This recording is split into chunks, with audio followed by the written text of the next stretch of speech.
اس اخبار کے وسیلے سے یعنی اس اخبار کے ذریعے سے۔ یہ آج کا دوسرا حاشیہ ہے، ٹھیک ہے بیٹا۔ آپ اس کو اگر واحد کے طور پر لکھتے ہیں تو آپ پھر اسے ذریعہ لکھیں گے۔ مسلم خواتین نے اس تحریک میں جو خدمات انجام دیں اور بہادری کی جو داستانیں رقم کیں وہ اپنی مثال آپ ہیں۔ تحریک پاکستان کے عروج کے زمانے میں، جب تحریک زوروں پر تھی، اس زمانے میں صغرا بی بی نامی ایک نڈر کسے کہا جاتا ہے بیٹا؟ نڈر کہا جاتا ہے بہادر کو، جو نہ ڈرنے والا ہو۔ نڈر کا لفظی مطلب ہے نہ ڈرنے والا یعنی بہادر۔ ایک نڈر مسلمان لڑکی سیکریٹریٹ کے گیٹ پر چڑھ گئی اور یہاں اس نے اپنے دوپٹے سے بنا پرچم لہرا کر دم لیا۔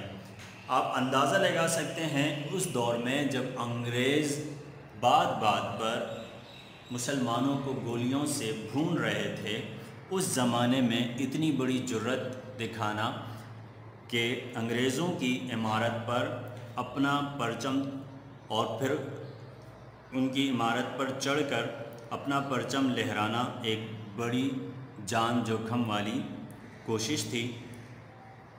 آزادی سے پہلے ہی مسلمان طالب علموں کی ایک تنظیم all India Muslim league students federation موجود تھی۔ اسی طرز کی ایک تنظیم گرلز مسلم اسٹوڈنٹس فیڈریشن کے نام سے قائم کی گئی، یعنی اس تحریک میں نہ صرف بڑی عمر کی خواتین بلکہ لڑکیوں نے بھی حصہ لیا۔ اس تنظیم کی کنوینر بیگم شائستہ اکرام اللہ تھیں۔ زنانہ نیشنل گارڈ بھی اسی زمانے میں قائم ہوئی۔ فیڈریشن کی رکن خواتین اور نیشنل گارڈ کی رضاکار خواتین نے ملک کے گوشے گوشے میں مسلم لیگ کا پیغام پہنچانے کا فریضہ انجام دیا۔ ملک کے گوشے گوشے میں یعنی ملک کے کونے کونے میں مسلم لیگ کا پیغام پہنچایا، لوگوں کو پاکستان کے مطالبے کے مقاصد سے آگاہ کیا، پاکستان کا مقصد واضح کیا کہ ہم پاکستان کیوں حاصل کرنا چاہتے ہیں اور پاکستان مسلمانوں کے لیے کیوں ضروری ہے اور کتنا ضروری ہے۔ اس بات کو لوگوں کے گھر گھر پہنچ کر خواتین کو آگاہ کیا۔ قرارداد پاکستان سن 1940 کی منظوری سے 1947 تک کا زمانہ کافی کٹھن تھا۔ آپ جانتے ہیں قرارداد پاکستان کب منظور ہوئی تھی؟ 23 مارچ سن 1940 کے دن منظور ہوئی تھی۔ تو 1947 تک کا زمانہ کافی کٹھن تھا، یعنی یہ جو 7 سال پر محیط عرصہ تھا یہ کافی مشکلات سے بھرا تھا۔ کٹھن یہ لفظ اس سے پہلے بھی گزر چکا ہے، میں بتا چکا ہوں اس کے معنی۔ مشکلات سے بھرے کو کہا جاتا ہے کیونکہ مسلم لیگ نے قرارداد منظور کر کے پاکستان کا مطالبہ کر دیا تھا۔ اب اگلا مرحلہ سن 1946 کے انتخابات کا تھا۔ مسلم لیگ کو یہ ثابت کرنا تھا کہ وہی مسلمانوں کی واحد نمائندہ جماعت ہے۔ اللہ کے فضل و کرم سے ان انتخابات میں مسلم لیگ نے عظیم الشان کامیابی حاصل کر کے یہ ثابت کر دیا کہ مسلم لیگ ہی بر صغیر کے مسلمانوں کی واحد نمائندہ جماعت ہے، یعنی مسلمانوں کی نمائندگی کرنے والی سب سے اہم اور سب سے بڑی جماعت ہے۔ اس شاندار کامیابی میں مسلم خواتین اور طالبات کا بہت بڑا حصہ تھا۔ قیام پاکستان سے تقریباً 1.5 برس قبل قائد اعظم رحمۃ اللہ علیہ نے دلی میں خواتین کا اجلاس بلایا۔ اس اجلاس میں بہت بڑی تعداد میں خواتین نے شرکت کی۔ اس موقع پر خواتین سے قائد اعظم رحمۃ اللہ علیہ نے فرمایا، مجھے خواتین کے متحد ہونے پر بے حد خوشی ہوئی ہے۔ دراصل خواتین کا یہ اتحاد اور تنظیم ہی ہمیں کامیابی کی منزل تک پہنچائے گا۔ یعنی قائد اعظم رحمۃ اللہ علیہ محسوس کر چکے تھے کہ کامیابی کے لیے خواتین کا بھی تحریک پاکستان میں حصہ لینا بے حد ضروری ہے۔ سن 1947 عیسوی میں بر صغیر کی مسلم خواتین نے، بر صغیر یہ لفظ میں نے کل کی ویڈیو میں واضح کر دیا تھا، ہندوستان کو کہا جاتا ہے۔ جب پاکستان اور انڈیا دونوں آپس میں ایک ساتھ تھے، دونوں الگ نہیں ہوئے تھے، تب مجموعی علاقے کو ہندوستان یا بر صغیر کہا جاتا تھا۔ سن 1947 عیسوی میں بر صغیر کی مسلمان خواتین نے حکومت وقت کے خلاف یعنی انگریزوں کے خلاف، ظاہر بات ہے کہ اس وقت حکومت انگریزوں کی تھی، سول نافرمانی سے یہ ثابت کر دکھایا کہ جب کسی قوم کی خواتین میدان عمل میں آ جائیں تو پھر اس قوم کو کوئی طاقت شکست نہیں دے سکتی۔ سول نافرمانی کسے کہتے ہیں بیٹا؟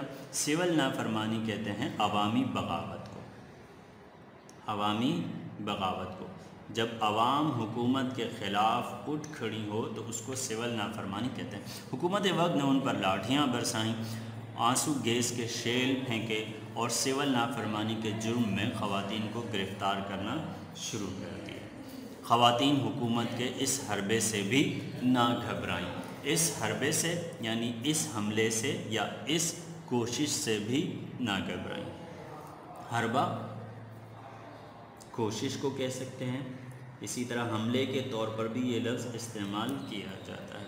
انہوں نے قید و بند کی سختیوں کو قبول کیا، جیل میں بھی انہوں نے اپنا کام جاری رکھا، یعنی جیل میں بھی قیدی عورتوں سے انہوں نے میل جول رکھا اور اسی طرح تحریک کا پیغام پہنچاتی رہیں۔ انہوں نے دنیا پر یہ واضح کر دیا کہ آزادی کی راہ میں جیل کی دیواریں بھی رکاوٹ نہیں بن سکتی۔ خواتین نے نہ صرف سیاسی کاموں میں بڑھ چڑھ کر حصہ لیا بلکہ وہ سماجی خدمت کے کاموں میں بھی پیش رہیں۔ سماجی خدمت یعنی سماج کی خدمت، عوامی خدمت۔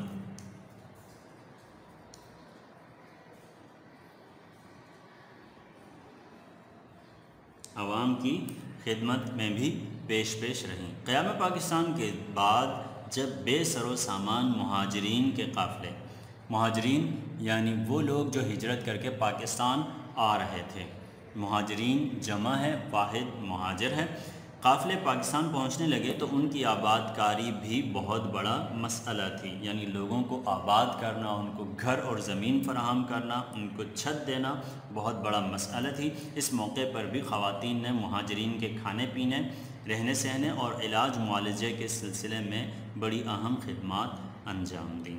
انہوں نے تحریک کے لیے گھر گھر جا کر چندہ جمع کیا، جلسے کیے، جلوس نکالے۔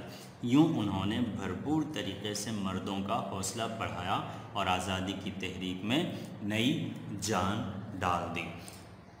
تو بیٹا آپ بخوبی آگاہ ہو چکے ہوں گے کہ ہم نے یہ ملک حاصل کرنے کے لیے کتنی کوششیں کی، ہماری ماؤں بہنوں نے کس قدر مشکلات جھیلیں اور کس قدر دن رات کوششیں کی، تب جا کر یہ ملک ہمیں حاصل ہوا۔ ہمیں اس ملک کی قدر کرنی ہے۔